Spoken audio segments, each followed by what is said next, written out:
Hello, and welcome to another episode of SPOILERCAST. And on today's episode, we make our way to the late 13th century. The Mongol Empire has laid waste to entire nations along their campaign to conquer the East. Tsushima Island is all that stands between mainland Japan and a massive Mongol invasion fleet led by the ruthless and cunning general Khotan Khan. As the island burns in the wake of the first wave of the Mongol assault, samurai warrior Jin Sakai stands as one of the last surviving members of his clan. He is resolved to do whatever it takes at any cost to protect his people and reclaim his home. He must set aside the traditions that have shaped him as a warrior to forge a new path, the path of the ghost, and wage an unconventional war for the freedom of Tsushima. I'm your extremely humble host, Brendan White, and you can find me just about everywhere at Brendan8bit. And joining me on this episode of SpoilerCast, my two travelling Ronin. We're talking about none other than the man that can be found at Jono himself, and another that can be found at the Spawny13. We're talking about Jono Peck and Benny McJanet. How you guys doing today, my fellow Ronin mates? Feeling very at one with nature and everything after that. I am also feeling pretty zen at the moment. Truth be told, I didn't really think much about how we were going to start this thing off, so I'm sort of just off the cuff here, just feeling it out. Found a track that is called The Way of the Ghost. I thought it fits in perfectly with what we're doing here today, talking some Ghost of Tsushima. The soundtrack is freaking amazing. I mean, you chose one of the more quieter, slowly building intro tracks, but I was just listening to it and then you started talking. I was like, God damn it. Our first podcast from a hot spa, so feels good. Nice and feeling relaxing. very, very zen at the moment. The bubbles, opening up the pores in our skin. Yeah, I'm reflecting on my platinum trophy.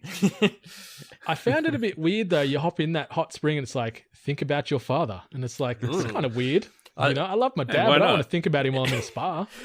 I like that the first one I did. I don't know if it was the first one you guys came across, but it was in the I think is it Kyoshi? No, Hiyoshi, where you first meet Ishikawa. Mm-hmm. Yeah, sensei. Yeah, the sensei, and yeah, that was the first one. Like the ladies go, "Oh, come into." So you just strip off buck naked in front of her and everyone else. Yeah, I was like, "Oh, okay." So I see where this is going. All right, nice. No yeah, modesty. and Jin Sakai, he's got quite the derriere. Good on him. That samurai life looks after him. Yeah, he's a good looking fella. So we're here. We're going to be talking about Ghost of Tsushima, the latest juggernaut from Sucker Punch Productions, Sony Entertainment, or PlayStation 4. I'm assuming eventually PlayStation 5 exclusive as well. 83 on the Metacritic. And the game sold through more than 2.4 million units in its first 3 days of sales, making it PlayStation 4's fastest selling first-party original IP debut. And on the back of that, it also broke the Japanese sales record for best-selling PlayStation 4 exclusive in its first week, which was previously held by The Last of Us Part 2. So this game has got a lot of people hungry, a lot of people horny for that samurai life.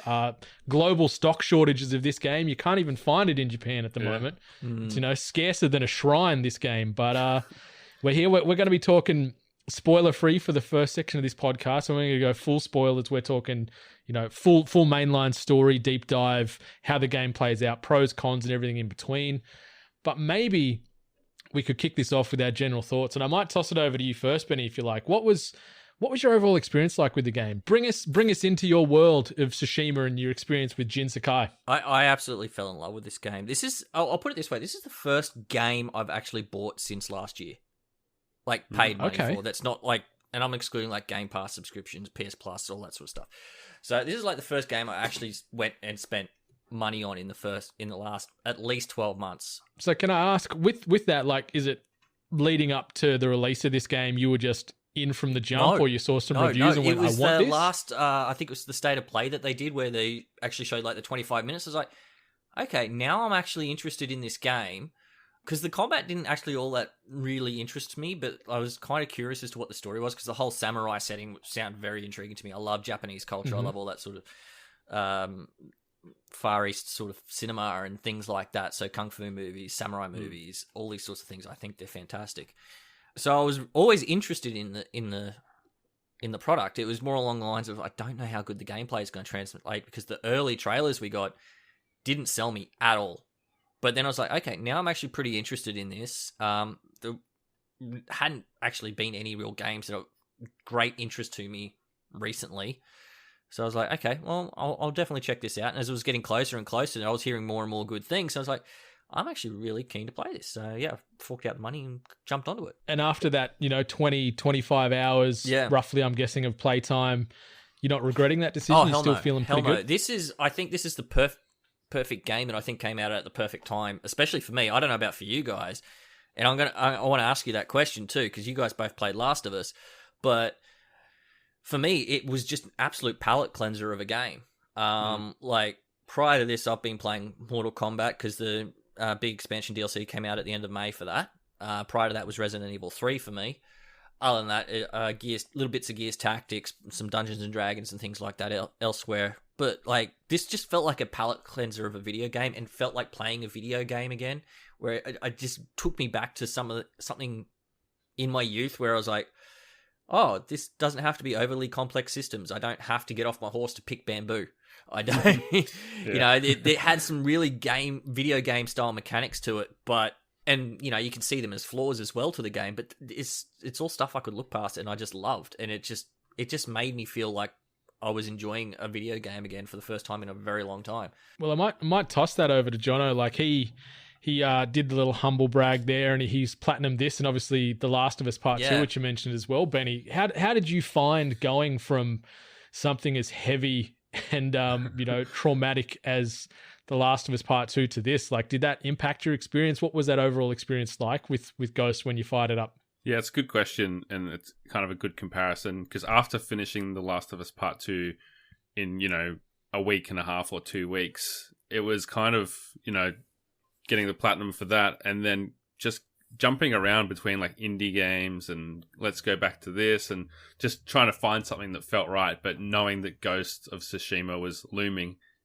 it did come along at the right time. And it's the only game I've played this year, like new game, that you can truly just sink a few weeks into for me. Final Fantasy VII was great. It wasn't as long as this. And I'm enjoying shorter games more and more. So it's not really a statement that I've been waiting for a long game. But when it came and it was that, a lot bigger than I expected it to be, I was like, okay, this is something that I can know that I don't have to rush through it. I can play for a few hours a night and it will take a few weeks. And that contrast of like the tone, as you mentioned, Brendan, like there's some pretty dark stuff in this game, but because I just played The Last of Us Part 2, it didn't hit me as heavily as I feel like it might have otherwise. And like there's a lot of time in between those heavy moments. So yeah, it's not an onslaught on your senses and emotions in the same way as The Last of Us Part 2. But I think the story for this game is really good, and it's hard to pull off something like this in an open world game that's easy to get disjointed. You play like your Assassin's Creed or a Far Cry or something, and it's quite easy for the side missions to distract you from remembering what you were doing or whatever, but everything's tied together so well. It's all along that theme of this invasion that's happening, and this nation or this region in like upheaval, and they're struggling to survive and they're struggling to hold on to what they have. And it explains so much of the setting. It explains why there's not just merchants and stuff everywhere, and why there's not just people freely farming. They're kind of like in these survivor camps, and they're like in these communities that are guarded, and it actually speaks to the world, and it makes it make sense to me, at least. And I think that's something we'll probably dig into a bit more later. But what did you think around that?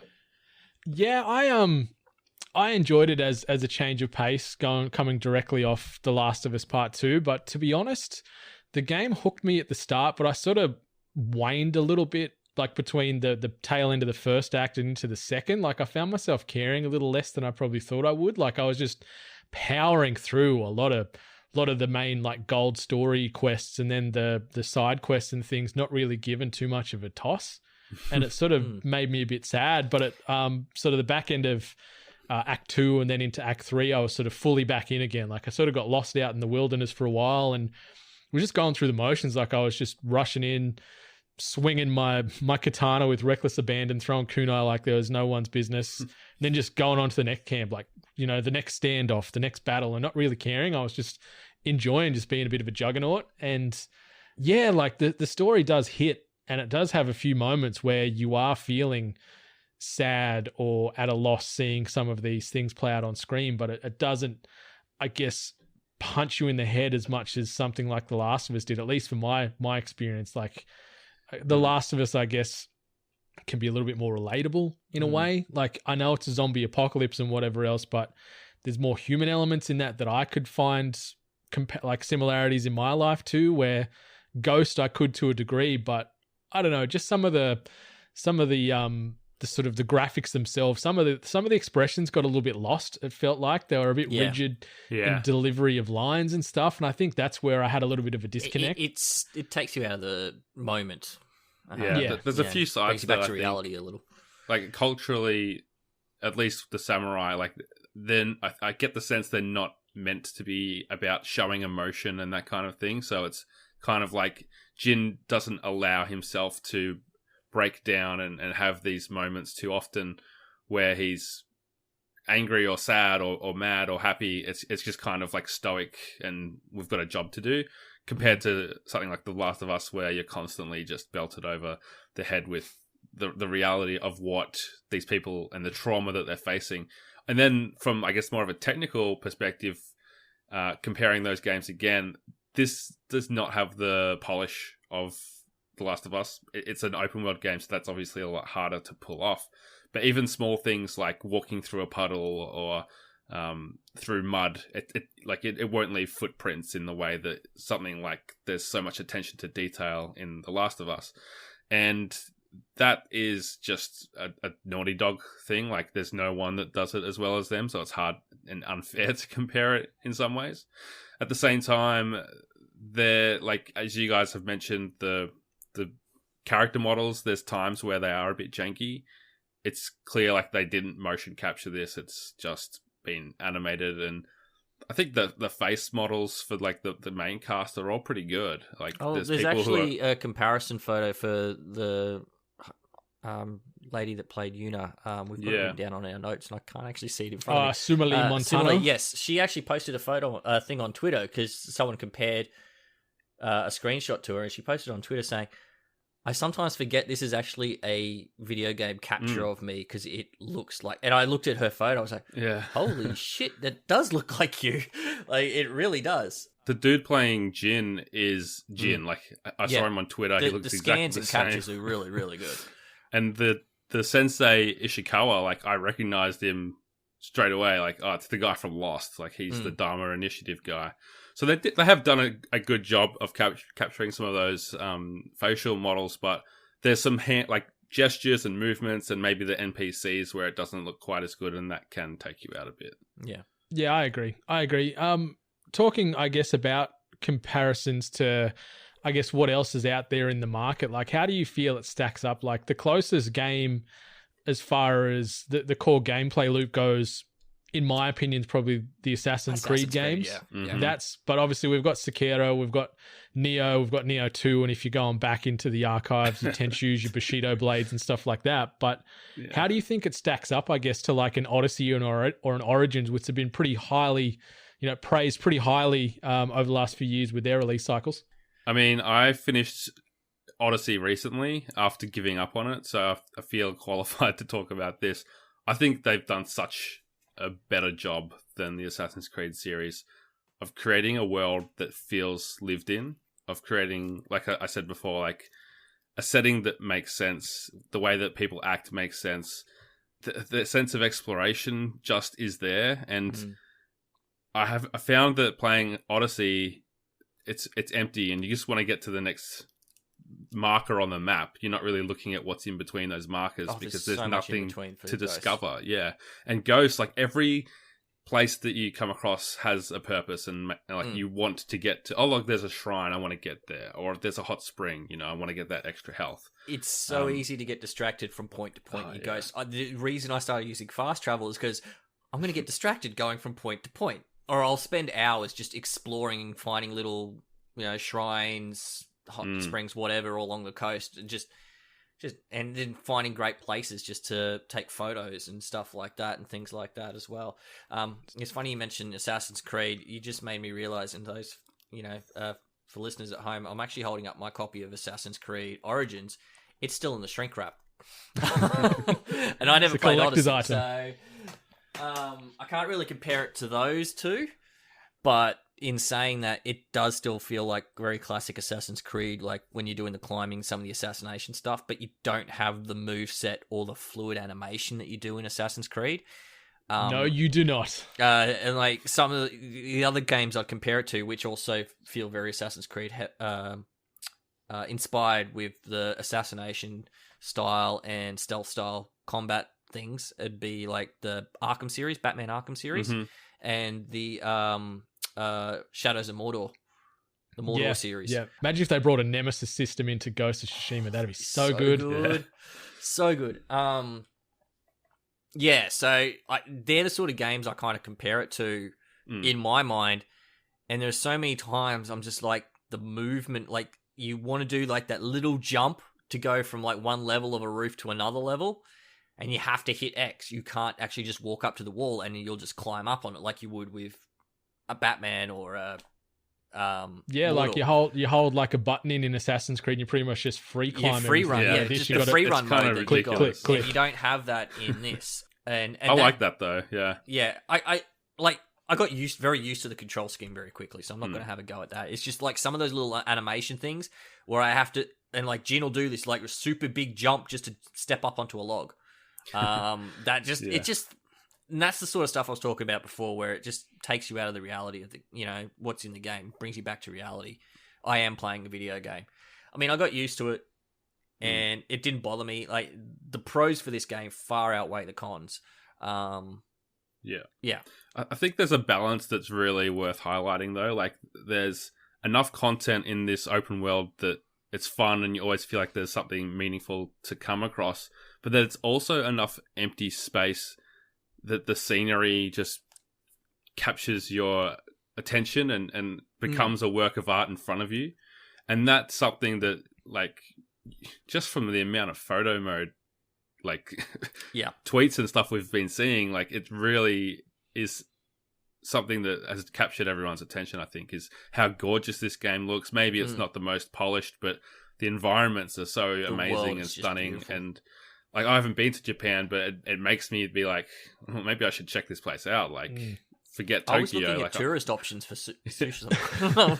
I've started already investigating.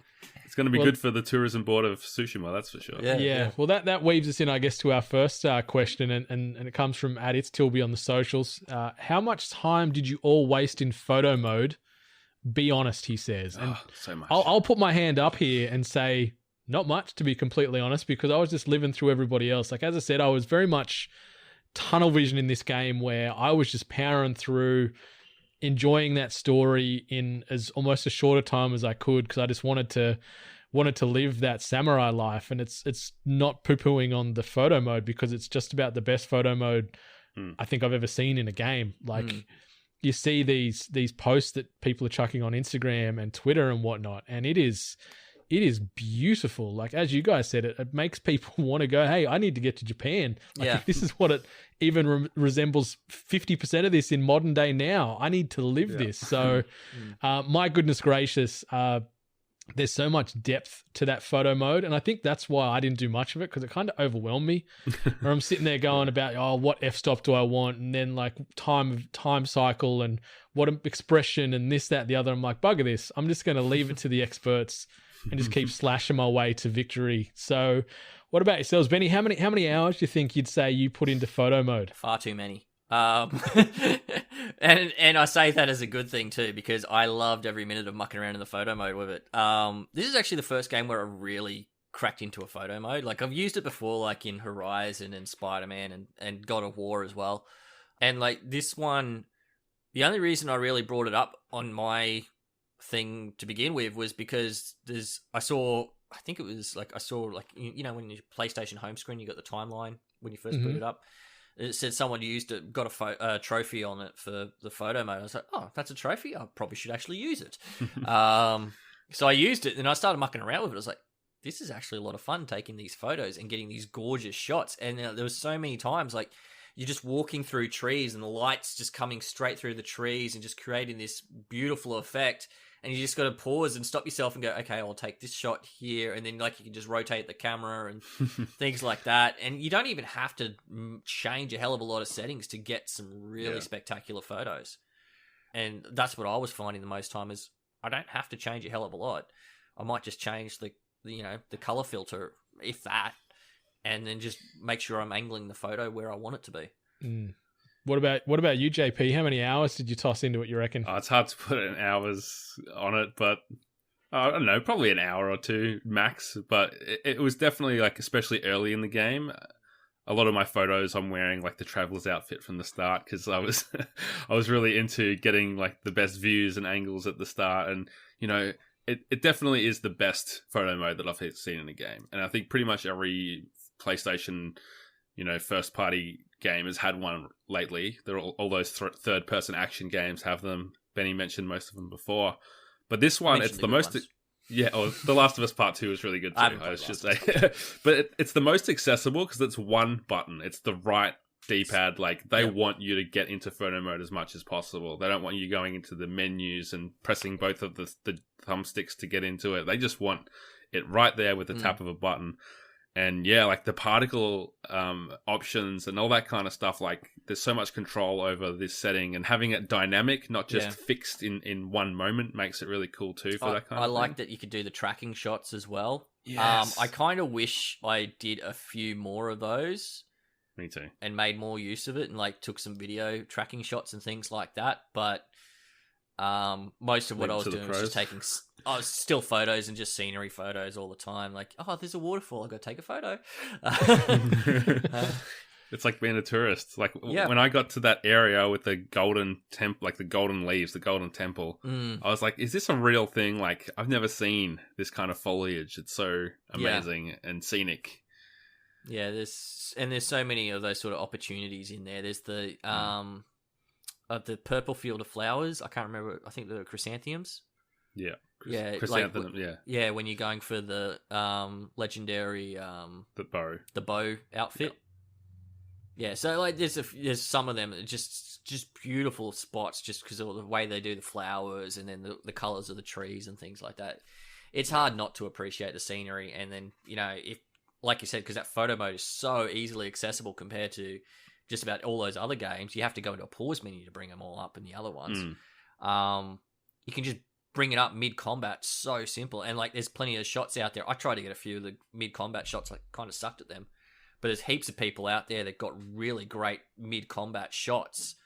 There were some beautiful shots with like blood splatter or a blade going flying in the air, or just Sparks, that impact and it's whipping back a body. I'm going to shout out to Lord Empire because he was the one that actually inspired me to start trying to take some combat shots because he got some freaking brilliant ones. He's pretty skilled with the real camera as well, old Nicholas. So shout out to the big bearded man. Yep. Definitely. So yeah, he inspired me to try and make mine even better than what I was already getting, because I thought, oh, mine are pretty good, and I saw his like, wow, I need to put some more effort in. So I guess the photo mode is obviously one of the standout elements of the game. What else would you say? Maybe if we look at it at first from like a narrative perspective, obviously non-spoiler to start with. What did you think of the overall story that they were trying to tell with Ghost of Tsushima? Do you think they executed it well? Do you think like did you buy in early in the piece, or were you like me and sort of stopped caring for a bit and then came back really strong between acts 2 and 3?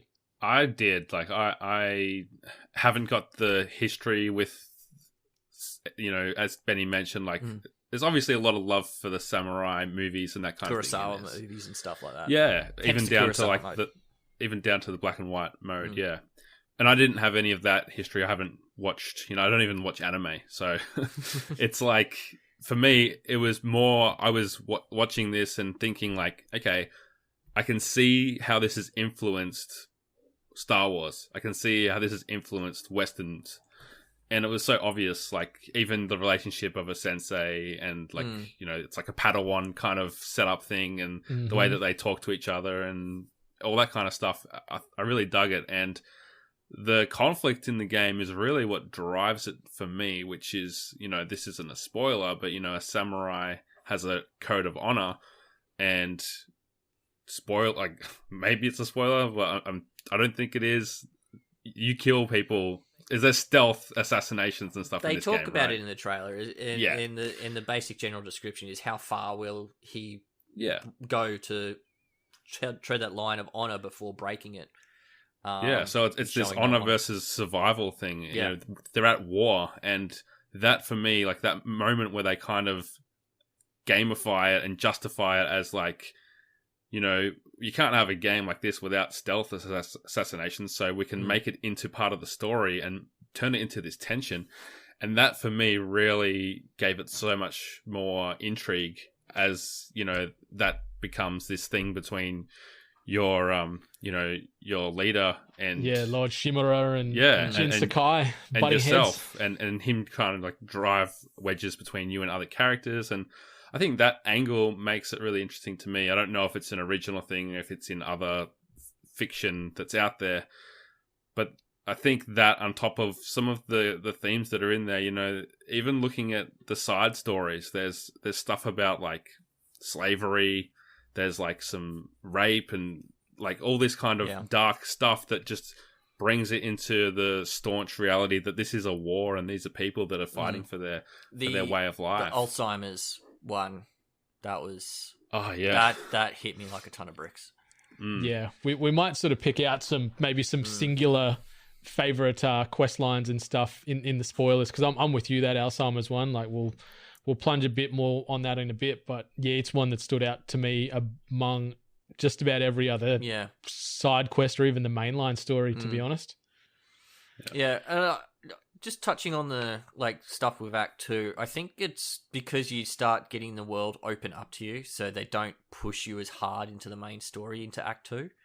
Because they're like, oh, okay, you've made it to Act 2, you've now got some extra abilities and things that you can do. Here's another new character and his entire 9-mission side story to go do as well. I think that they open that up at Act 2 and they don't really drive home the necessary needs. Like the thing to go, this is kind of a little bit spoilerish, so I apologize, but to go get your family's armor at the start of Act 2, it's on the other opposite end of that province. Yeah, all that is just to get some that more. That was the first thing I did, because I was like, I want that. Get some of that smoke removed off. Get the map cloud removed. That's all that was for. It is on the complete opposite side of where you are. It is a long ride. I think that was a good 45-minute ride without stopping, and I stopped along the way because I got distracted every opportunity I got for more photos and for fox shrines. But I think that's why the pacing sort of slows down, is because they're like, okay, you've made it here, you've got all your tools now go explore, go have some fun with the rest of the stuff. And I feel like that's a little bit of a mistake from a design point of view, just because they could have thrown in something else to really pick up the player's motivation to really want to get back that, complete that second act and make it through that second act and make the story chug along, because there isn't really any urgency to make that act chug along at all. When you get to Act 3, that's when the urgency picks back up in the story. Yeah, like the map itself is huge. Like as big. We've touched on, there's so much to explore and take in, and that's one of the standout elements for me. I think just the sheer scope of this game, as far as the regions and the locations that you can explore and take great photos in and have awesome battles in and meet these well fleshed out characters for the most part. Graphically, I think the game looks really good. I think it's certainly puffed up in that photo mode, and I think it almost looks its best when it is the nice sprawling vistas and you're just riding on your horse and taking it in, and it almost transitioned into this pseudo film that you are, I guess, playing out with your own hands. Mm-hmm. I really like the boss battles, you could call it, where it goes into this nice single wide shot and you sort of got a little banter between the person you're fighting, and then Jin stepping up, and then he draws his sword, and then pops it like Pez, gets the, pops the hilt on the sword, and then it's go time. I think that's really, really well executed. Yeah. Anything else stand out to yourselves before maybe we pivot into into the outfits, which sort of weaves in with a question we got. I want to ask you guys about graphically, and it kind of stems back to what we're talking about with Last of Us just having recently come out as well, and the release date cycle. Do you think Sony maybe should have pushed this game because of how beautiful the world is and how much this game could have benefited from like an RTX, like a ray tracing graphic upscale? Let's put it that way. Would this have been better served to have been pushed back to the PS5? I know they promised it as a PS4 game, which is why they've released it as a PS4 game. But I mean, especially considering Last of Us got pushed back already so much and is released so close to this game, and just the sheer beauty of the graphics, I feel like it really could have been a fantastic launch PS5 game. With that showing off all that ray tracing, all those fantastic graphics, improved a lot of the animation and some of the character graphics as well. Because especially the smaller known NPCs, they're not exactly the most detailed. But like, they just could have given it just that little bit of oomph. Yeah, I mean, if the question is would it have been better on PS5? I think, obviously. It's gonna be better, but should they have pushed it? I don't know. Especially this close to a release of a new console. I think it didn't make the most sense that it was so close to The Last of Us. Like maybe coming out in a couple of weeks from now would make more sense. It's like the last hurrah for the PS4. Yeah, but then again, is that too close to the PS5 then for it to be a PS4 game? I mean, we still don't know when the PS5's coming out. Well, that's true. But I think it speaks to how strong they think the PS5 lineup is. We will obviously get this coming across to PS5 with some kind of upgrade that will probably make it look better. Yeah, it's going to follow just like what they did with The Last of Us Part 1, released at the tail end of the PS3 cycle and then gets another breath of fresh air with the PlayStation 4. And I think maybe because they had so many delays this year already, they probably didn't want to disrupt their release schedule more than they had to. Like, I think this was initially slated for June and then it got rolled into July already. So if they were going to bump it again, stockholding members and things like that, obviously they want to see a profit. So I think it ultimately probably came down to a bit of bean counter action and getting this release out and trying to get as much blood out of this PS4 stone as they can before the 5 releases. But I know there'll be an enhanced edition. That was Infamous Second Son, wasn't it? That was their last probably notable. Like, that's sort of the franchise that I had always attached them to. Yeah. So, I mean, I suppose it was a long time between drinks for games for them. So... Yeah, but I don't know. There's one thing that, especially when mucking around with photo mode and seeing all the lighting and things like that, and knowing what ray tracing is actually capable of, I was just looking at going, that thought popped into my head more than once, going, maybe this game might have been better served as a PS5 launch game. Yeah, and I'd say it'll like, if it inevitably becomes a enhanced for PlayStation 5 version or a Game of the Year edition with some extra costumes and whatever else they probably throw in on the top, it'll still move units. Like, you can see the appetite for it already, just especially the fact that Japan. It is. Yeah, especially those people in Japan starving because they can't get a copy. So, I think it'll keep selling into the next generation. And I guess the last thing on the costume front, obviously we did have a few different outfits for Jin, and at Rusty Steelpipe on the Twitter, he wanted to know, fashionable killer, which threads are your jam? And I guess I'll sort of jump in first. And outside of obviously the initial traveler's attire, the second I could shift into that, like, I was a Ronin man for quite a while, not only just for the look, but also I like that it was sort of a jack of all trades set. So I guess listeners, anyone that hasn't played it, each set of armor or clothing has itself certain buffs and perks and playstyles that lean heavily towards, maybe if you want to become like an archer or you want to be more stealthy or you want to be more frontline, the armor sets you choose to wear will give you damage buffs, resistance buffs, standoff increases and stuff. So I like the Ronin attire because it was a bit of a Swiss Army knife. It could handle a little bit of everything okay. And then I switched to the Sakai clan armor when I did that quest line, because you get damage buff, damage resistance, and then also been able to do the standoff chains, which is amazing. I love me some standoffs. Awesome. Then the ghost armor, and that was sort of the 3 I was rocking and rolling in. I didn't really play around with the inks and change the colors. I changed the head pieces depending on preference, but that was what I was rolling. What about yourselves, Benny? Where were you situated from a clothing or armor point of view? 90% of my first act was using the Traveler's armor, Traveler's outfit, and I did muck around with the colors because I was like, I want to mix the colors up. I want to change some things. So I rocked the red and white colors for that and the Ronin's outfit. I pretty much rocked a straw hat, I think the merchant sells you the patchwork straw hat. I'll rock that a lot throughout the game. And like the one that you get from Ryozo, I rocked that one, especially when it upgrades to the Swordmaster's hat. I was rocking that for a long, long time, right up until Act 2, really. And like once I got the clan Sakai armor, I pretty much just rocked that non-stop. And every now and then I'd put the Sakai helmet on where you got the big antlers and stuff like that. Or I'd just switch it out to a headband just that kind of matched the outfit, because I just kind of like being able to see like just around that helmet. I just looked really clunky as well. So I just preferred, especially when you're going into cutscenes, like half his face is cut off by the helmet, so you can't see it. I did like that with each of those armor sets, there was evolutions to it when you did level it up. It wasn't just the standard garb from level 1 through to 4. It was, it got more imposing, or it got more badass looking, or sleeker, or whatever, depending on the armor itself. Jono, what were you sort of rocking around Tsushima in? Yeah, to start with, it was Traveler's outfit because I was trying to unlock the map as much as possible, and I didn't feel like I needed the combat buffs early in the game.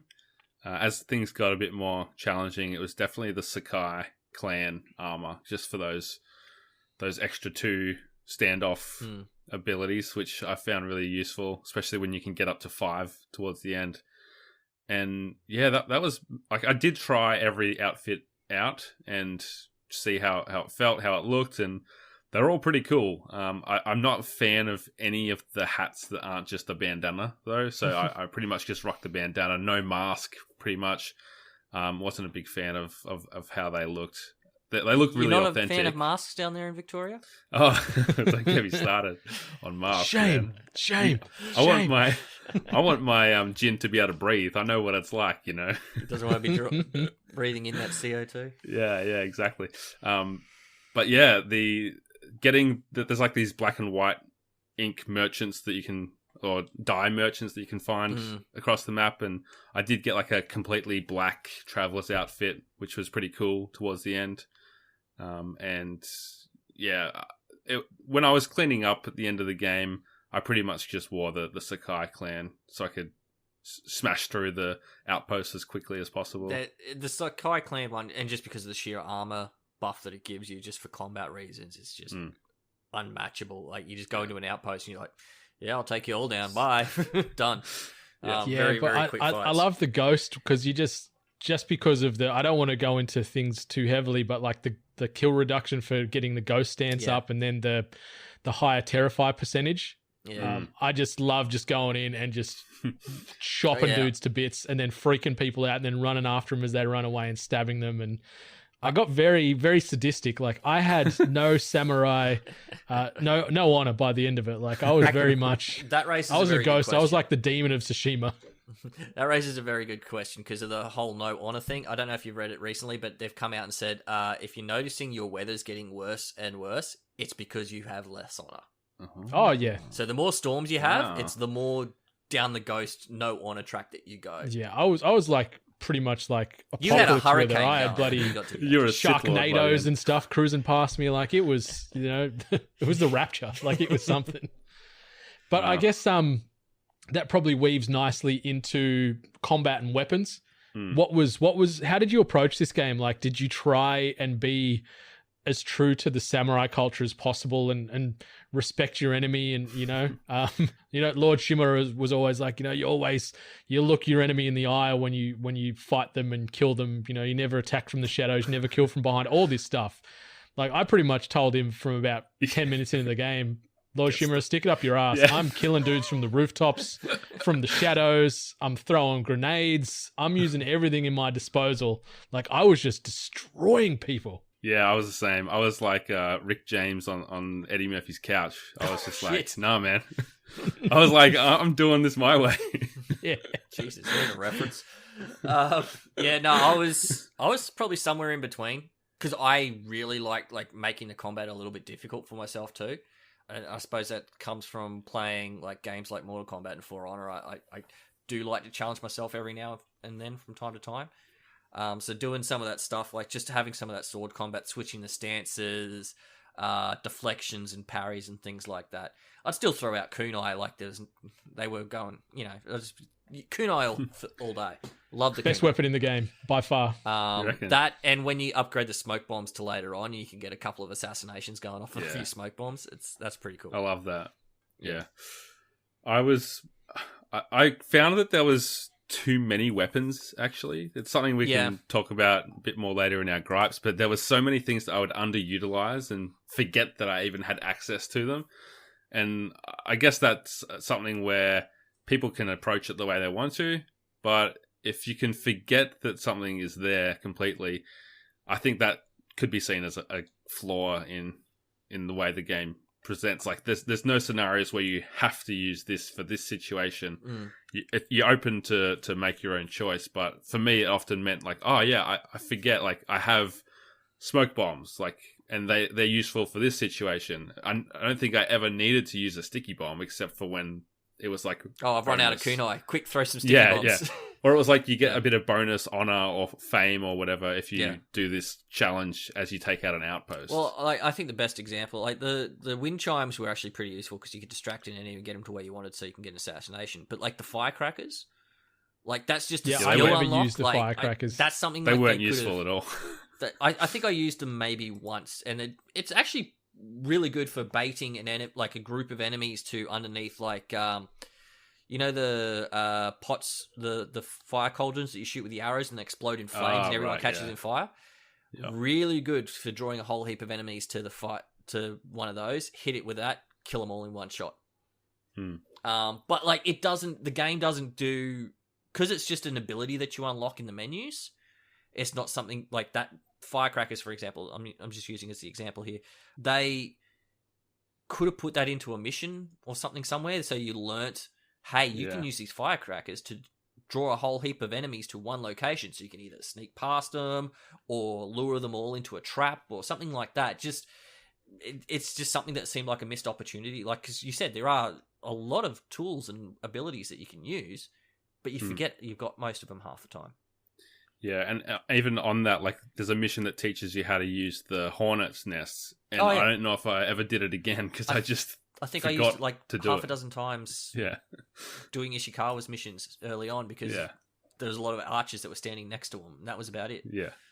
So, what did you think? Like, obviously, the game, we probably should disclose there is obviously diverse skill trees within the game, which you get ability points assigned by doing missions in game or just general great things within the Tsushima landscape, and you can use it to sort of focus more on ghost techniques, samurai techniques, and stance techniques. You can use your points to allocate. There's four sword stances within the game, and they're unlockable via killing bosses within the game, or mini bosses, I guess you could say. Actually, camp leaders and stuff like that. You can skill those up double, and you go. So, pro tip: go to an outpost, observe the boss at the outpost, the leader at the outpost first, and then kill him, and you get 2 levels for your stance instead of 1.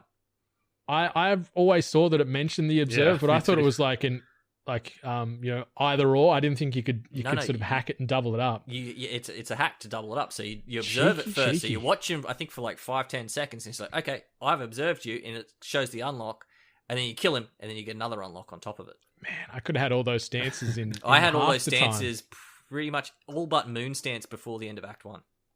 That's crazy. Yeah. I didn't get most of them until the back end of, somewhere middle of Act 2. On the stance discussion, I found myself using the water stance mostly. Yeah. Just because you could flow really, really smoothly with your strikes, and I found it was a good happy medium for the different enemy archetypes. Obviously, the 4 stances are catered to do better against certain enemy types. So the wind stance is good for spearmen, moon stance for brutes, and then the stone stance for swordsmen, and then the water stance for shield enemies. So you can sort of chop and change in and out of combat on the fly. But one thing that El Pete's mentioned via Discord that he wanted to ask. He goes, how bummed out were you that there wasn't a loadout feature? I would have loved a quick way to be a tank and then quickly change armor and charms to turn the dude into a bow and arrow master, or a master of dueling to a sneaky ninja without having to jump into the menu and re-equip all the necessary charms. So that kind of weaves in also to the button mapping with the stance. I didn't mind the stances. It was, you hold a button in and then you press a face button on the triangle, circle, square, or X to switch. I thought that was cool. But I do wish that there was a button you could shift between your armor sets and then the charms, which give you the other buffs or defenses attached to it. How did you guys find combat overall, and do you think that would have helped your experience? No, I don't think I would have wanted a loadout feature. I mean, a loadout feature so I didn't have to go through the menus to find those things again, yes. But being able to change it on the fly in combat, no, I wouldn't have liked that at all. Changing stances, that makes sense from a real world perspective, but you're in mid combat, it's like, hang on a second, let me just change my armor and my charms and all my loadout in mid combat. Like, that part to me, no. Out of combat, yeah, that'd be fine just to do a quick loadout change. You go into a menu, all right, I've saved this loadout, I change it to the loadout. During combat, nah. Maybe it's something where you've got no aggro drawn, you'd be able to press a button and go from your traveler to clan Sakai or whatever exactly. it is. Yeah. Oh shit, I need to be sneaky here. I better put my ghost outfit on. That sort of thing. I'm with you, Benny. I think that would be really handy, even like an exploration outfit with the traveler's kit and that kind of thing.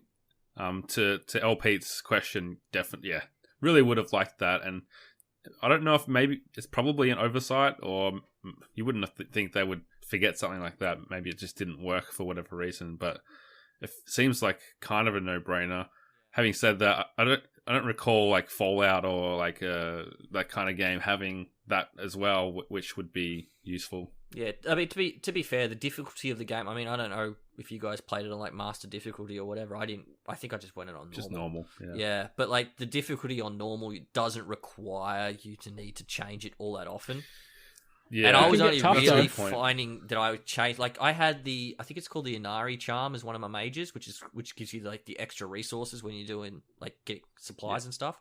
I had that all the way up to virtually the end of Act 3. Equipped the entire game. I didn't change my master charms virtually all the way until Act 3 because I just didn't need to. I didn't find that I really needed to change the charms all that often. That's a good point. I think it's more just for people that want to feel like they can min-max. Yeah, they just want to be like the best they can possibly be. I guess. Yeah. I thought early in the game I was like, oh yeah, I can do all this and this, and I was like, oh shit, I'm not actually changing these all that often. I don't really need them. And then I was changing a few adjustments to like make sure I had extra resolve coming back and things like that towards the end of the game where I needed it more because the combat fights were starting to get a little bit more tougher. But before Act 3, I didn't really need to change it very often.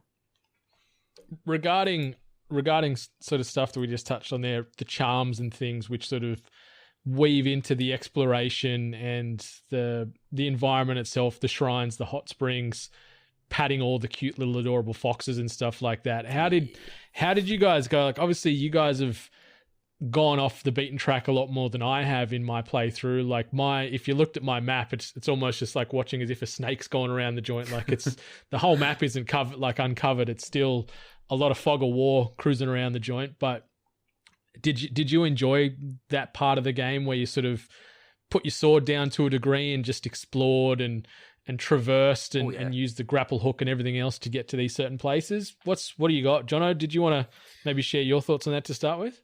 Yeah, I think I mentioned before how the game's just perfectly laid out where there's enough things to discover. If you go in one direction, you'll eventually come across something, or you'll come across a bird that leads you to something. And that's just a genius bit of design to me. Like the way that they incorporated the lack of waypoints with the environment. You whether see it's like foxes, just the white smoke in the sky and stuff. Exactly. And whether it's like the light glow of the fox's den, like the tree, the fireflies, all of these things just work together so well to give the game a presentation that's not like anything I've ever played, at least. Like the wind in itself, as a visual, is amazing. Like I know in real life you can't see wind, but give me a lighter and I'll show you otherwise, mate.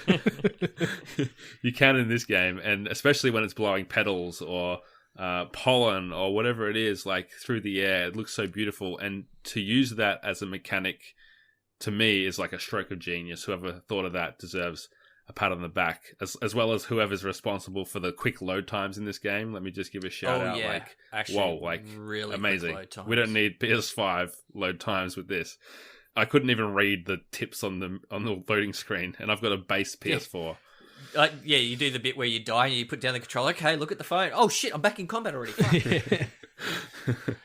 Yeah, it's really well done. I love the very minimalistic HUD, like the fact that all you've got your health bar and a couple of little other, like your ancillary product loadouts and stuff like that, showing how many kunai you might have or whatever else. Like, it just lets the game just speak for itself and just drag you into this just beautiful landscape, juxtaposed with this real harsh reality, which I love. Like, you're cruising through these beautiful landscapes, and all of a sudden you come across some fallen farmers and whatever else that have been cut up and there's blood everywhere, or there's been this farmstead's on fire and whatever else. You see these really, really striking visuals where you go through these beautiful fields, and then just destruction and chaos and death and violence, and it's a testament to everybody at Sucker Punch there. One thing I gotta say is I reckon just about everybody on Tsushima Island must be suffering from some form of hay fever, because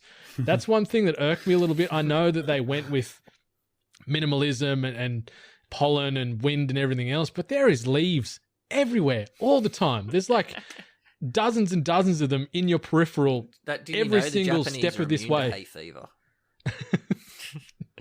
That's what actually drove the mongoose code. Out. It wasn't a ghost, it was hay fever.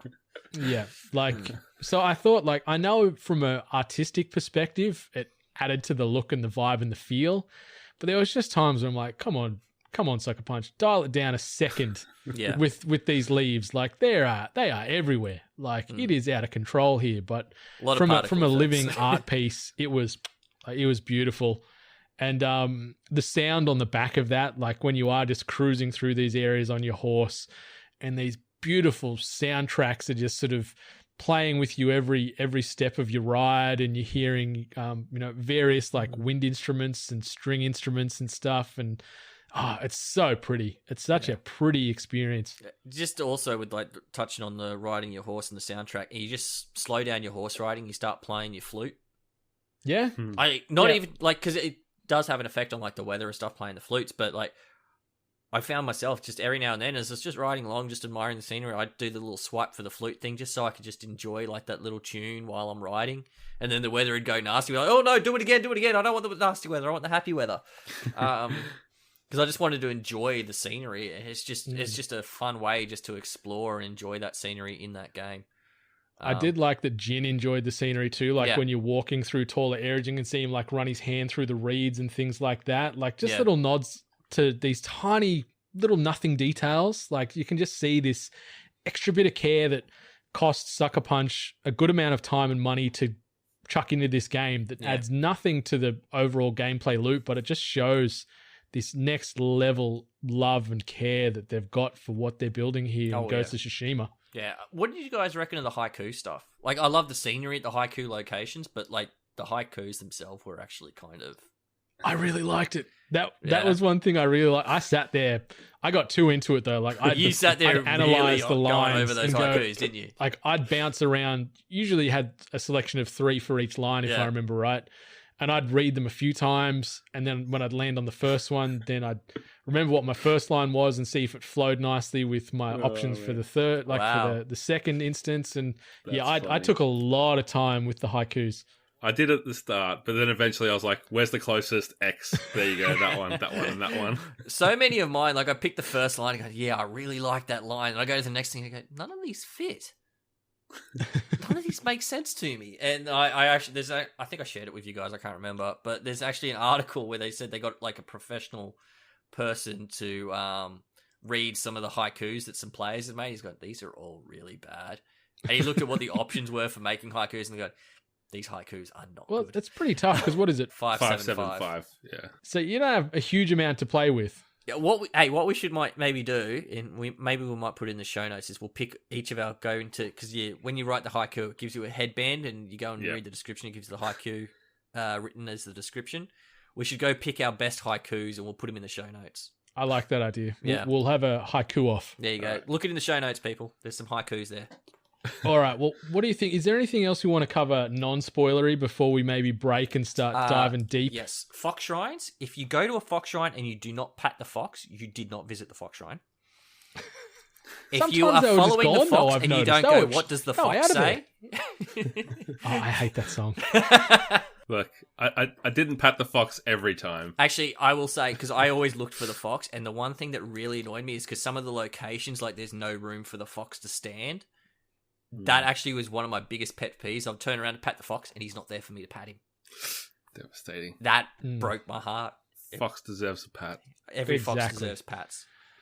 And on that note, let's break for a split second here before we jump into some spoilers. Maybe we'll start unpacking the story to start with. I think that's probably going to be the best place to commence the spoiler part of this podcast right now. We've got an hour. All right, JP. Yeah. What were your thoughts? Like, did you want to lead us on this spoiler laden journey? Sure. Yeah. I mean, I guess we can talk about the big things that happened. Like we're here to talk about spoilers. Let's talk about spoilers. The betrayal, Ryuzo. God, did you see it coming? Oh, I did. Mile away. I've watched many. Like as Benny mentioned, I had a similar upbringing. I loved the samurai culture, watched a lot of films, watched a lot of anime, played a lot of samurai-inspired video games.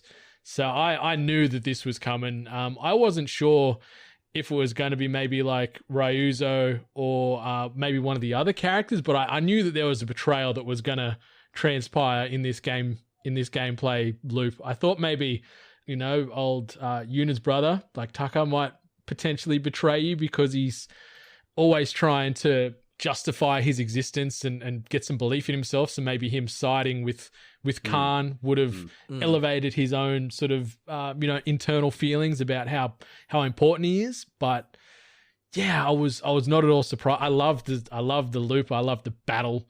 The series of battles that you have with your frenemy. All right, we did have a question from @JaredTrail, famously of Rainbite Studio down in New Zealand. What did you think of Ryuzo's decision to betray you and his fate? My thing with Ryuzo's betrayal, and the reason why it stood out is painfully obvious, and it's not so much just samurai storytelling. I think it's just a standard storytelling trope, really. And Jono, maybe you could elaborate a bit more for me because you're a famous writer now. But like when you in the missions leading up to rescuing Lord Shimura and going to that castle, you're helping Ryuzo and the Straw Hats, and there's that mission where they're like, Straw Hats are singing in the cages, and they say, oh, they were being fed and all this sort of stuff, and he's sitting there going, I've been trying to feed my, these guys, the Mongols have fed my guys. They've helped us. They've looked after us. So in my mind, I could see where he's going. I could see straight away, I'm like, yeah, he's going to betray me. And then when he doesn't show up at the before the attack on the castle at Canada Castle, it's like, oh yeah, I know where he is. He's betrayed us. He's not showing up. And then he shows up inside the thing and he's ready to fight us. I'm like, yep, saw this coming. Yeah, I mean, I probably should have seen it coming, but I guess I wasn't thinking that way for whatever reason. But yeah, I think with that, it's the kind of thing where yes, it might present itself as the traditional setup, but a good writer can find those things and kind of subvert them or invert them and flip them on their head. So it's a bit of a fake out. And that's kind of what I was thinking is okay, this guy's been a bit sketchy. He's expressed how pissed he is at Jin for, taking what he thought he had coming to him as a samurai. And maybe he's going to show up just in time and save the day. And that's where I thought maybe they might be going, but they went the other direction. As for his fate, like as Jared asked, I think seeing him come to terms with the decision he made, you know, it was a good bit of storytelling, I think, because he had to watch, like, he had to set those guys on fire outside that gate, and that was like pretty traumatic in the story, I think. I think that's when he knew that he fucked up. Yeah, and he was like, I've gone too far and I just have to keep going, pretty much. And that was a real thing where you kind of sympathize with him because you feel like he's doing what he thinks is the right thing for his people, but he's backed the wrong horse and he's on the wrong side of history. And eventually, you know, I love fights where, and I guess it's especially a thing with samurai where, you know, it starts and it's two people talking civilly and they're like, you know what we have to do now? We have to kill each other. And there's no like, there's honor there. There's no one backstabbing or taking someone off guard. It's just like, we're friends. We have this history. We're going to do this the right way. And yeah, I think that came together pretty well. 100%. And that's what, like, you both, I think, hit the nail on the head. Like, I could understand and sympathize with the cause and the plight, and he just wants to do what's best for the Straw Hat Ronin. At the end of the day, he's trying to make sure they survive and keep living the life that they're choosing. And I get it. But yeah, I just love, as you said, those one-on-one standoffs where it is just person against person and their blade is going to do the talking here. Like, yeah, there's no sneak attack from the shadows or you don't get overwhelmed and sort of gang beaten. It is just, whoever is the master swords person in this moment is going to walk away with the bickies. And it kind of reminded me of, like, even in like Western culture, like the times of war we've had in recent history, there have been countries that just like rolled over to the invaders. Like Vichy France is a good example in World War II, where the Nazis came in and some people in France just said, all right, we won't get in the way and we'll just let you do whatever. And they've been criticized through history for that. And obviously not everyone in the country decides that that's what they want to do, but the peasants don't have a choice. It's happening up the top. And I guess that's a similar kind of thing. It reminded me, it's that theme of like invaders and like the way that you respond to an invasion. Do you fight? Is pacifism the direction you go? And it's interesting seeing at least three different approaches, where there was the Straw Hats, there was Lord Chimera wanting to do it with honor and maybe lose by doing it that way, and then there was Jin, who was like, we ain't going down.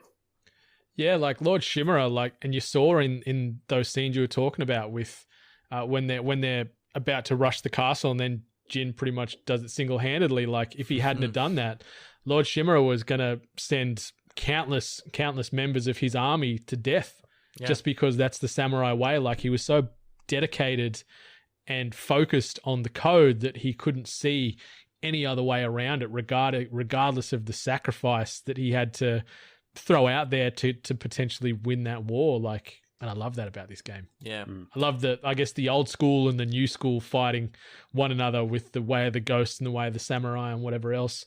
From a sort of character or even like a side stories perspective, Benny, you mentioned the Art of Seeing, which is the side story or the side quest with Yuriko and Toyotama. Yuriko, yeah. That was one of my favorites too, because it broke away from all the combat. It was just you and this beautiful old lady that raised you as a child and saw you, it's like, I guess, spending become time more with of Nana. the man. I mean, I know you don't like your grandmother. Yeah, very much so. But like that's the sort of vibe that it gave me. It's this caring, loving old lady that's raised you as a kid, looked after you pretty much your entire life, and you're watching her suffer in her end of days, essentially. And it's heartbreaking to watch, especially at the end. And then you come back you go off to do something, and you come back, and she's ready to die, pretty much. You forced her to make you like a poison. Yeah. As well. Yeah, true. You do that as well. Yeah. Yeah, the old blowgun. Yeah. Another weapon that I forgot I had for a large part of the game. No, the hallucination dart was my favorite. It was awesome, and I wish I used it more, but I just forgot. Yeah. Yeah, but I really like that side quest really broke up the game, because the sword was a way you were just on horseback or on foot, reminiscing, going to these really beautiful locations, paying your respects to fallen family members or certain trees near like a bloody lake and stuff. Like, it was so pretty. And amongst there's 92 total quests in the game. Like, that one stood out for me. The other one I really enjoyed was The Other Side of Honor, which was where Jin Roku was a fake samurai. Like, he claimed that he was one of the survivors, and he sort of befriended this group of women, and they looked after him and wined and dined him. And then he's like, all right, I got to go off and do samurai things and keep everybody safe. And he disappeared and come back, and it was all a ruse. You can choose to let him live, or you can kill him when you finally catch him. Oh, that's right. Yeah, you can. Yeah, I let him live. I let him live as well. Yeah. I was like, you Aren't poor we all good? bastard. Get out of here, you scamp.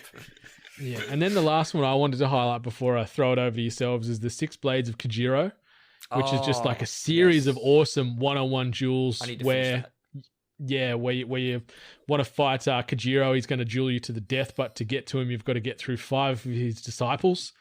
And you have these awesome fights, like in these crazy backdrops, like the base of a waterfall and a forest clearing and the edge of a cliff and everything. Like, it is like interactive cinema at its finest. And I played that quest. I especially remember that one because I had the Kurosawa mode on for that. So nice. I was living my best like samurai video game movie life in that set. And then you get a pretty cool set of armor at the back end of it. But what about yourselves? Any other notable highlights for you guys? That one you just mentioned in particular, I had a bit of an issue with because I had actually come across all of those duels before I was given the quest. I only came across one before I got the quest, so yeah. I guess they tried to put it in an obvious area and I missed it, but I had killed all these guys, and then I went to him and he's like, oh, there's this boss, whatever the guy's name is, that is trying to get you. And Kojiro. Yeah, to get to him, you have to beat all of his henchmen. Yeah. And I was like, oh, I already killed them all. And he's like, oh, well, here he is. Go behind the waterfall or whatever. And so then I did that final duel at the end of the game when I was super overpowered and I just smashed him. But yeah, it was still cool. As far as the missions that stand out, I think a lot of the ones that you do, like the tales that you do for your friends, were they were quite different from each other. They all had different motivations. There was a revenge story. There was like a kind of, you had with Ishikawa, there was kind of to use like the Star Wars analogy, there was like the Padawan who'd gone off to the dark side and you were like trying to like get them back. And then Norio, the monk, had such a heart-wrenching story about his family and that kind of thing. And I think they were all just done really well. And none of them particularly stood out to me because I just think they were all great. Yeah, one of Masako's actually stood out to me is when you're on the beach and you're helping her find her sons. Yeah, right. That one really stood out to me because I don't know, I just felt for her. I really did. And returning to that scene from the start of the game. Yeah, that's another big part because you go into where it is and you're like, oh wow, they really messed us up when they came through here. Oh yeah, they ran roughshod across that beach. Yeah, so I think that one stood out to me a lot. Yuriko is just absolute, just hit, like I've already said, it hit me like a ton of bricks. And the other one I wanted to bring up, and like some of the mythic armors and things like that, like the and this is more just from a scenery point of view, the one where you've got the lightning going off in the cemetery behind you. I can't remember which one that's called. It's it's when you learn the sword technique where you hit triangle and circle together. Yeah. God, I love that move. That was my bread and butter. So yeah, that one just for the scenery, and the one where you get the bow armor as well because it's got all the beautiful purple flowers and things like that, which I mentioned before. That's just, those stood out just to me just because of the locations you visit and how beautiful they look. That final battle on that sort of hilltop cliffside for that bow mission, that was tough. Yeah, there was so many enemies and they cut me up. I played that through, I reckon, probably 8 times, I reckon, before I got that one. I was doing a lot of running away, fight, run away, fight. You know, but yeah, and the one that I really wanted to bring up, tale-wise, I like Yuna's a lot as well, but the one I really wanted to bring up was Kenji's side missions. There's only 3 of them, but you can see just how much he's turned from this little smuggler arsehole to someone that actually gives a crap about everyone else. Yeah. Especially by the end of the game. I thought when I first met him, that was the only interaction I was going to have with him during that Saki sort of mission. I thought that was it after that. Yeah. But yeah, he hangs around and becomes a key part of the group.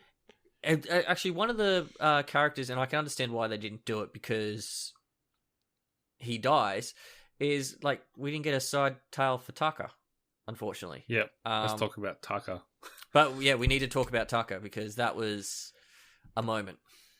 Yeah. Yeah. So he was definitely the little brother trying to prove that he existed in this world and that he could stand on his own 2 feet and be as famous one day as his sister or even Jin. Like you could see that he had just eyes he just wanted to be around them all the time and be as revered as them ultimately. And you feel for him, like, because he just wanted to help out too.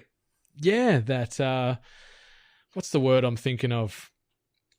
That loyalty ultimately is what got him. Like he'd follow Jin into, through the gates of hell, even though his sister was like, I forbid you. He's like, no, I've got his back. I'm going to help him. And it ultimately led to the poor bloke's head getting cut off. Well, it wasn't even cut off. It was ripped off. Yeah. Like he only cut it like halfway off. He copped him sort of halfway through. Yeah, brutal. And he did it with your own sword too. Yeah, like it was pretty hectic. Talk about no honor. Oh, mate. You could see like when he set those dudes alight at the start of the game, you're like, yeah, he don't care. He's here to win wars. That was Masiko's husband at the start that he set on fire. Yeah.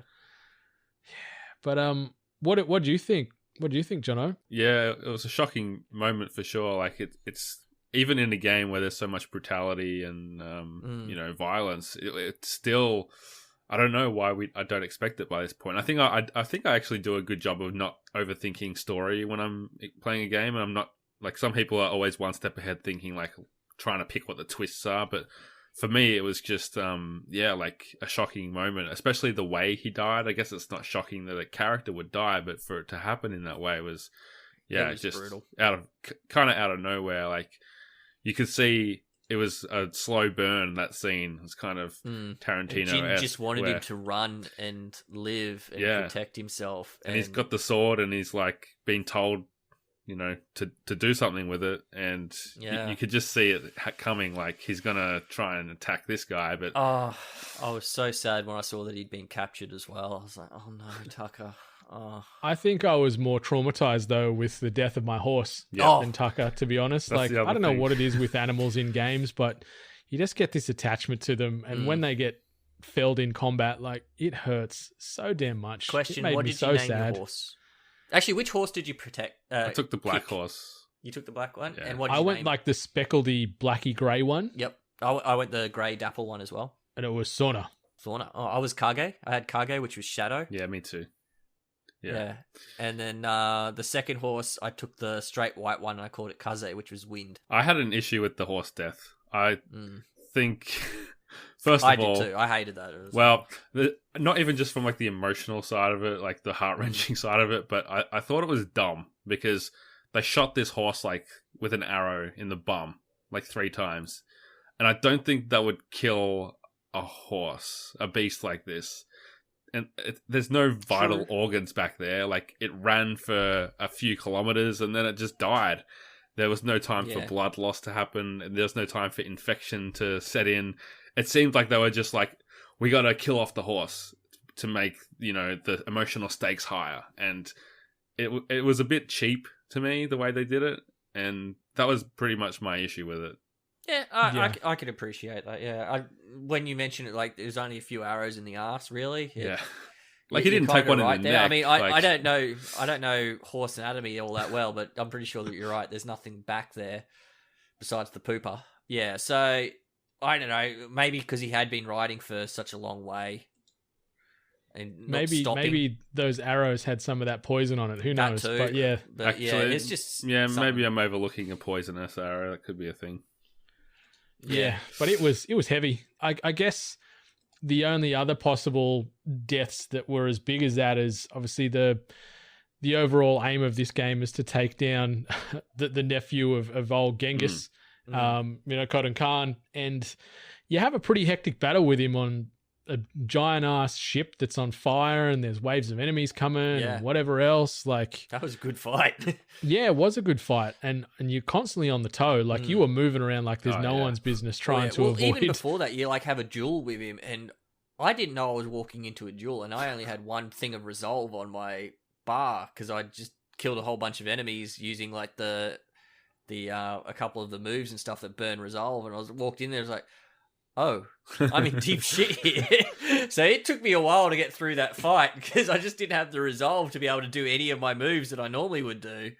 And the reach on that glaive that he had was ridiculous. Like, I'm rolling out of the way and he's still clipping me when it felt like I was 20 meters away at times. Like, I was getting cut left, right, and center from him. But yeah, you ultimately, go against your almost adopted father. Like the Lord pretty much propositioned you and says, go realign yourself with the way of the samurai, leave this ghost life behind. Once this battle's over, you're going to become my official son and ultimately ruler of the island. Reside and rule over Tsushima down the line. You kind of say, stick it up your ass, old man. Like, I'm fighting for my people. I'm doing what's right here. I'm a grown-ass man. Don't need to be adopted. Well, he wanted you to pin the blame on Yuna. Yeah, that was low. That's right. Yeah, I forgot about that. And that was the bit that I was like, fuck you, man. She's done all this to help us and she just lost her brother. It's funny too, because it's like, will they or won't they kiss? Like, are they going to become lovers? Because there's so many of these little pauses between the two where you're like, there is a romance budding here. Like, I can see it. Like, maybe it's just a mutual respect too, because they've been through a lot and what have you. But I appreciate the restraint of not forcing a romance into the middle of it. Yeah, actually, I appreciate that too. Maybe there's something there for Ghost too. Yeah, which we'll talk about soon. But yeah, obviously the ending, you take down the big bad, and then you are pretty much presented with the option. You have one final showdown with your uncle or your pseudo father, whatever you want to classify him as. You go to your original sparring spot with Lord Shimura and you fight him, and then you've got a choice to kill him. Like, he wants to die in the way of the samurai. Let him die with honor, or you can leave him. What did you guys do? I let him live because in my head it was like, no, like the time for honor above all else is over, and I'm not going to kill you just because you want honor. And like, that was my way of the ghost kind of teaching him that he'd evolved past that kind of perspective. Yeah, I let him live too, and my thinking was a little bit different. It was, one, you've already told me I have no honor, so I can't give you honor. Which I think he said after, didn't he? Yeah, he literally says that after you let him live. He goes, I have no honor, but I will not kill my family, which is the other thing. Was like, he's literally the only family Jin has left. So, like, if I was in that position, could I do that? I don't think so. And also, my thinking in the back of my head is, if Jin's riding around the country, if he's just killed his uncle, that's the only person that's stopping literally all hell raining down on him as an outlaw, because he's going to have to live as an outlaw for the rest of his days, regardless. I'd rather have the person be in charge still at least be my uncle, rather than some no-known shogun samurai. Yeah, it's funny because we all spared his life. Like, I didn't kill him either, but that whole sequence leading up to that fight where you both sit down and you write your final haikus under that big sort of red maple tree beside the lake. It's beautiful. Yeah, and that's like that's your parents' gravesite too. Yeah, and once you're done putting that haiku together, it's like, all right, let's get down to business. Only one of us is walking away from this, hypothetically. But yeah, we let him live.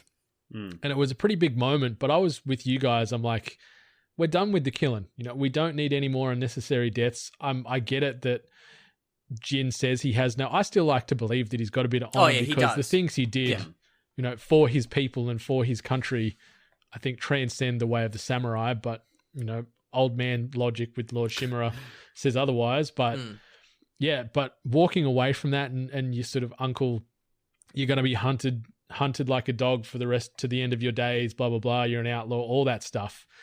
I thought that was really cool, and we'll probably talk more about that with the final part of the pod. But maybe we could jump into sort of the final closing moments of the pod. Like, maybe we talk about where the game really succeeds, and then we can maybe talk about any failures, nitpicks, and gripes that we might have as well.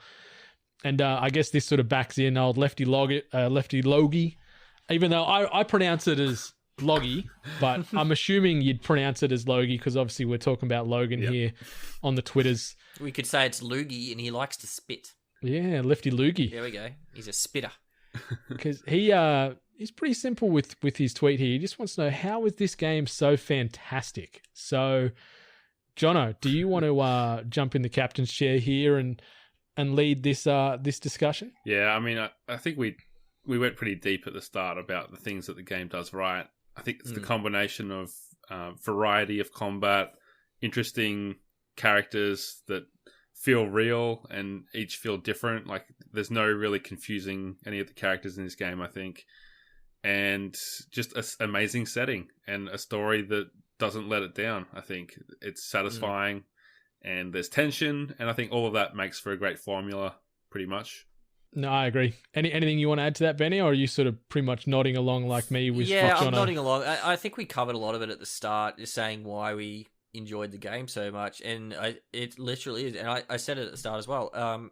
It's a real palate cleanser of a game. It feels refreshing. It feels like it's weird that sometimes we get these new IPs and they feel very samey to a lot of other games, but this IP, I don't know, there's something about this IP that just feels very new and refreshing to it. Like, we haven't had this style of world to explore for I can't think of anything similar to it. It just very, very refreshing. That's what this game felt like to me. A real breath of fresh air, and Fresh yeah, wind. and I like I mentioned, like, coming off something like Last of Us for you guys, it must have been a real change of pace. And I think that being so different to what Last of Us was, I think that probably helps it stand apart too. It might not have been the best release time for it, but I think it helps it stand apart and be its own real game and breathe. Yeah, I agree. And like we have had a bit of samurai flavor thrown out over the last few years, but it was a different style of game, like your Neo and your Sekiro. Yeah, exactly. Similar concepts, but obviously the difficulty level in the game itself, completely different universe compared to Ghost of Tsushima. So it can really stand alone. I really enjoyed my time with it. From the presentation, like the graphics, the voice work, the soundtrack, the in-game combat, just the fluidity of being able to sort of roll around, transition from move to move, chaining assassinations, chaining standoffs, all that kind of stuff. It's just so cool, and you feel so cool playing the game. That's one thing I really loved about it. Like, you get those perfect when you parries, time, it's like, you time a perfect parry and then just cut a dude down in one strike, or unlocking certain levels. Like I played for about 2 hours with, I can't remember what stance it's in, but it's the one where you do like the big power kick. So I was trying to find, in the wind stance. And so I was trying to find battles like along cliff sides and stuff. And I was just kicking dudes off wherever I could, just for shits and giggles, like just booting them off the edge of cliffs and things, just for fun. And that's what I liked about the game. Like, there was a real true, heartfelt, emotional story, but behind that, there was just a ton of dumb fun that you could have with it, and just cutting dudes down. Jumping off your horse. Oh, yeah, jumping off your horse. Oh, yeah. The number of times I hit triangle to mount my horse, courtesy of Red Dead. Thanks, Red Dead. And I actually hit him with a sword. Whoops, sorry. and just little things like you mentioned right at the jump, like right from the jump of the pod, Benny, like being able to just grab bamboo and things as you're riding. You don't have to hop off the horse, grab it and everything. You can do it all in the one motion. Just little smart decisions that Sucker Punch did in that regard. I was all about. And then getting the ghost stance later in the game and just cutting dudes up left, right, and center. That was awesome, because I was bitching about that partway through the game. I'm like, how can this game be so grounded in realism and samurai style and cut people up and no appendages go anywhere? And then ghost stance comes along. You're cutting dudes' heads off. You're cutting dudes' arms off. You sending terror through armies. Like, it's like, oh yeah, okay. Yeah, you got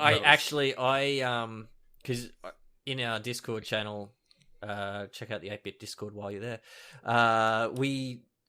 You guys were talking about like dismemberments and things like that, and I was like, oh yeah, I hadn't unlocked the ghost mode or anything yet, and I knocked a guy's arm off with moon stance, and I was like, oh shit, I chopped that dude's arm off.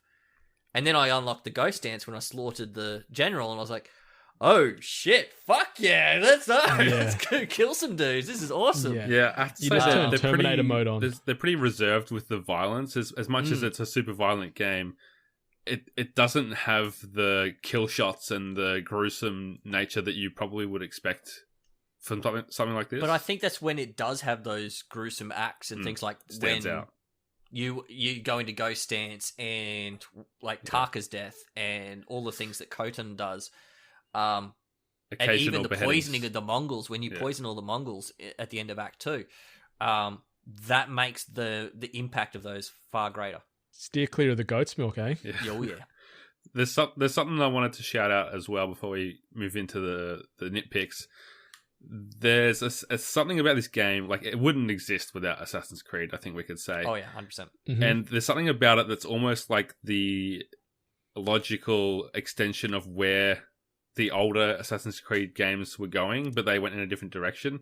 And doing the shrines that are littered around the map reminded me of some of the waypoints you used to have to climb in older Assassin's Creed games that really took a lot of thought about how am I going to climb to the next area? The platformming and stuff like they did, Exactly. especially with the big temple shrine. That's what I'm talking about. And now in Assassin's Creed, for starters, they're setting them in locations that don't have tall buildings, like Egypt, apart from the pyramids, and in Greece, they just don't make tall buildings for whatever just reason. climbing big old statues. I think that's why I loved Assassin's Creed 2 so much, is just all the buildings in like Italy and stuff like that. Like, and the tombs that they had for the platforming stuff. And that's why I love the platforming in this game so much, because it actually reminded me a lot of the tombs from Assassin's Creed. That's right. And you had to think about, okay, where am I going to go? Can I go that way? I have to time it properly. Whereas now you just hold a button in Assassin's Creed Odyssey and you just go, and there's no fall damage, so you can jump off a cliff and land on your feet. I guess that sort of probably weaves into a bit of a nitpicky gripe for me too, is that traversal really pissed me off at times, where I'm trying to, whether it be climbing up a big cliffside and you're going up the little reddy brown little footholds, and instead of him just naturally transition like Jin going from jump to jump, it's like he grabs and you got to hold up, I'm on the right angle, and it sometimes take a little bit longer than I expected to register for him to move. So the fluidity was very selective. Where I kept pressing X to do it. Yeah, me too. I think that's just muscle memory from playing every other game. When you're doing that climbing thing, you have to do that little jump from ledge to ledge. You're always pressing an X or whatever button happens to be on whatever controller you're using. So that muscle memory for me, just breaking that muscle memory to just like push the stick in the right direction. And climbing ladders, they were like my mortal enemy sometimes. Like I'd stand right near it and I'm pushing up against it going, okay, climb the ladder. And Jin's like, I don't know, dude. So then you'd sort of jump, and because you jumped at an angle, you jump past the ladder and you got to go back around. Then you're trying to like turn a boat, it feels like, to get tied on the ladder again. I'm like, what are you doing to me, game? And you go to jump on like the ropes that go between the buildings and things like the tight ropes, and like, yeah, he you didn't jump just step so on it and high keep running. and you land on it so much that you're swinging. It's like, how the fuck do people below me not notice?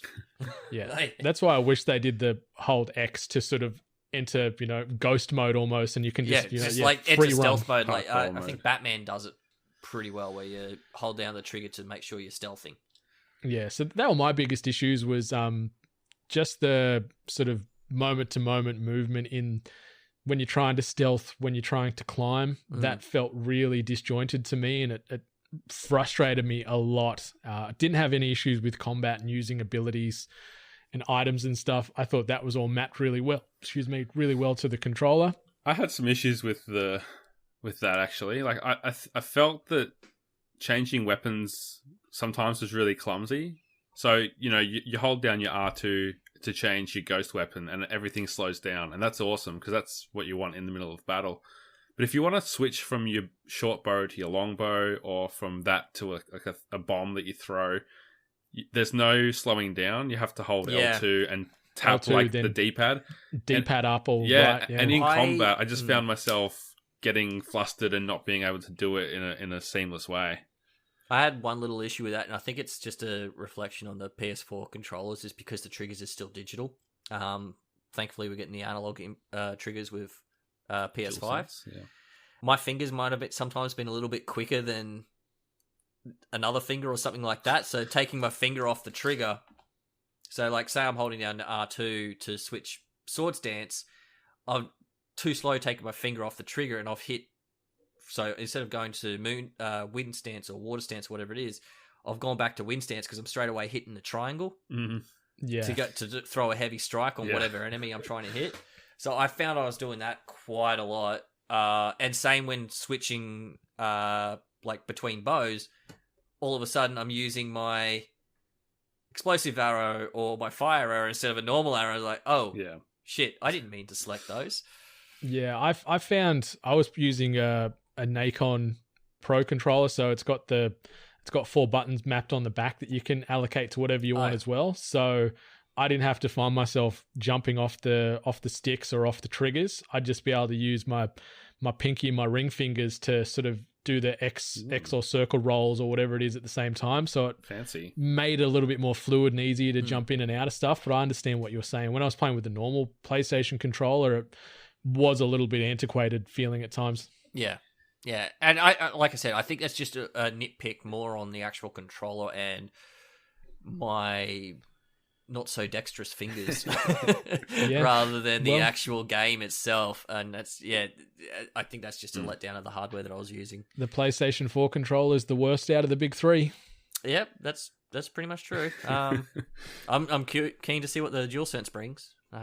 Yeah, and any other problems? Like, I know one of the biggest criticisms this game's copped is the lack of a lock-on feature when you are in combat. Didn't need it. I didn't find that an issue either. I liked that I could roll in and out, slice over to this person, charge over to that person, and just be as fluid and fast and frenetic as I wanted. I think if you're used to... Yeah, I mean, depends on the game and how the combat flows.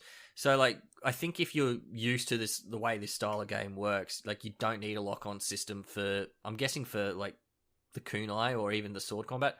I didn't feel like I needed it. I knew exactly where I was swinging the sword. I'd push the stick towards where I wanted to swing it, and it'd swing in that direction. Yeah, the weapon control seemed pretty tight, very especially tight, with the kunais. As long as you're facing towards the enemies, you're popping that R1 button. Those kunais are going, and they're hitting many a person. Yeah, and then you're just going in there swinging like a madman, it's like, or a traditional samurai if you're that way inclined. But did you find, like, I guess we sort of covered it off, like, overall there was a lot of ancillary weaponry. Like they were smart with using the sword and then the stances almost to give you different weapons in a way in that regard. Like the sword stances replaced the need for maybe 4 different types of swords or a glaive or a staff or whatever it might be. So I think it was really smart how they handled that. But there has been some feedback, and even we've confirmed it and talked about it tonight. Like, we didn't, like, not many of us were using the firecrackers or the sticky bombs and stuff like that. Like, I had my usual bag of tricks. I'd have my smoke bombs, I'd have my kunai, and then I'd have my sword. That was pretty much all I was using on rotation for the most part. Yeah. I mean, part of the problem is that you get used to the way you play, and then, like, towards the end of the game, you get this sword that you can set on fire. And at first, I'm like, that's dope, like, setting your sword on fire. But because it's mapped to the R1 button, which is taking the place of your kunai or your smoke bombs, I just naturally didn't go to it too often. So it gets kind of lost. And it's hard to say that it's an issue with the game. I mean, you could get into a deep philosophical there's breakdown. There's a couple of ways to look at it. Is one, okay, at what point does options become too many? Yeah. And, hey, we've got all these options, so you can go do these things any way you want to do it. That's right. If you don't want to do it that way, that's fine. You can do it the option you like. But you've got the full option to do disclosure, I didn't even do the quest to unlock the flaming sword. I didn't have that at all in my playthrough. No. I thought it looked cool, but I'm like, I couldn't be asked going to do this. I think I unlocked the start of that quest after I finished Act 3. Yeah, it's just at the top of the mountain. Jukoku or whatever it's called. Yeah, so I don't even have no flame swords. You're lost. Mate, I still had a belter of a time. Oh, I'm still going to go back and, like, go through it. Like, you've platinumed it. I haven't platinumed it yet. I've still got to go back and finish a whole heap of stuff, and I'm going to have a ball all the time. It's a pretty easy platinum. But I have a few other gripes that I want to throw out there. They're all nitpicks because I love the game, obviously. But, like, I mentioned how much I love the environmental stuff, like the birds leading you to things. I found it frustrating that the birds would still appear when I'd already discovered a location. and I'd see the bird. Yeah, those yellow birds frustrated me to no end with that. Like I'm like, what are you showing me now? I know everything in this area. Just bugger off. I'm like, oh, where are you taking me? Is there like an item or something? And then you get there and it's a shrine or something, and I'm like, I've already been here, bird. What are you trying to do? Yeah. Stupid bird. I didn't really have that issue because I pretty much had my wind virtually pointed to somewhere, like a location that I wanted to go to all the time. And then I just didn't pay too much attention to the bird as I was finding stuff in the environment. But when I the wind pointed to a location that a bird would take me to, that's when I noticed the bird flying alongside my horse as I was already riding there. So I didn't really pay much attention to that. Yeah, it was good for a few things, like it will take you to like an altar or something and that kind of thing. The only other thing I had an issue with was the tracking. Like there's a lot of these tales where you have to follow footprints and... Yeah, that was tricky. There was one that was happening at nighttime, and I don't know if like the night... Was that Norio's when you had to go find the abbot? That was the one I couldn't see. Possibly. Like, there's... I was going to say, I don't know about the day-night cycle, whether it's, like, fixed and certain quests happen only at night, or if it's just when you start the mission. But I was trying to follow these footprints in the dark, and I literally couldn't see them. And I was like, okay, I probably have to turn up the brightness on my screen past the level. You know what I did to work around it?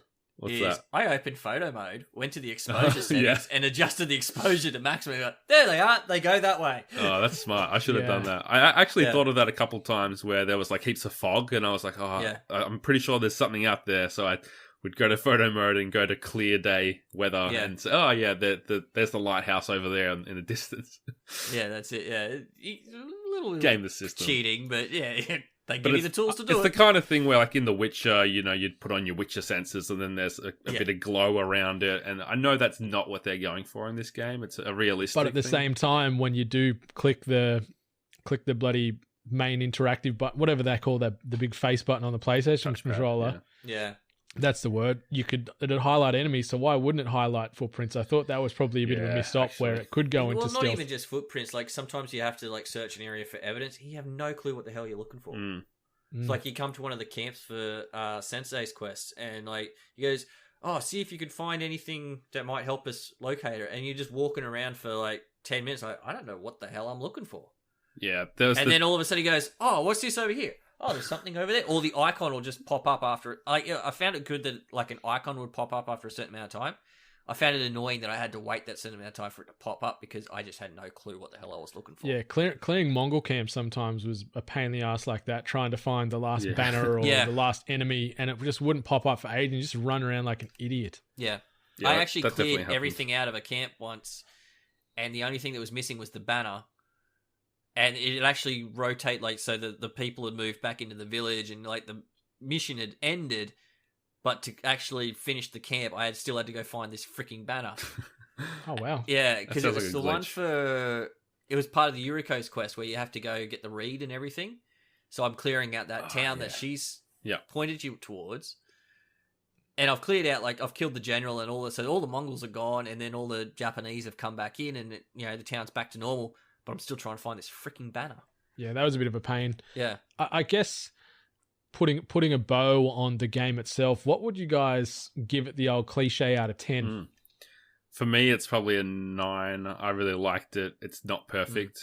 And everything that we've complained about is like for the most part, such a small thing that most of the time it's insignificant. Yeah, in like a 30 to 50 hour experience, the one mission where I couldn't see the footprints, I'm not going to remember that, really. Yeah. What about you, Benny? What are you I scoring? kind of agree. I'd probably maybe even lead more towards a 9.5 just because I had such a fun time with it. My biggest gripe was actually I ended up rushing towards the end of the game because I wanted to record this with you guys because I was just having such a fantastic time just running around and exploring and things like that, and because work gets in the way as well sometimes. Don't get enough chances to explore these worlds as much as I'd like to. So that's probably it. Like, the good in this game far outweighs the bad. In no way is this game perfect or anything like that. It's it's definitely got its issues, but that being said, it's just such a pleasure to play because when it does things right, it does them really well. 100%. I'm probably confident that it's a solid 8.5 for me. That's where I'd sort of plant my banner. I really enjoyed it. I don't think it's perfect, as you guys said, but the overall sum of its parts was really fun, and it made me feel stuff in the story.